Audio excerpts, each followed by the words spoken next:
دي بتؤمن بالابراج جدا، وبتؤمن بالجن والعفاريت والخزعبلات، وهي مصدقه في ده، ودايما معتقده، الشخصيه دي دايما معتقده ان في قوه عظمى غير قوه ربنا هي اللي بتاثر على كل حاجه.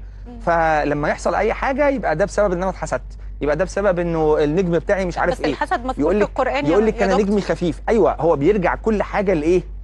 لاي حاجه براه. يقول لك انا نجمي خفيف، حادثه حصلت عشان الاهمال، يقول لك لا اصل انا امبارح سلمت على واحده عينيها وحشه وانا نجمي خفيف. بتسمعي الجمله بتاعت نجمي خفيف دي؟ هو ده ليه علاقه بالموضوع. السكيزوتايبال بيرسوناليتي دي بقى شخصيه مؤمنه بالكلام ده تماما، فلما الموضوع يعلى عندها، هي اسمها فصاميه النوع، خدي بالك المريض ده ممكن يدخل في فصام، عشان كده هو عنده بريدسبوزنج بريموربيد بيرسوناليتي.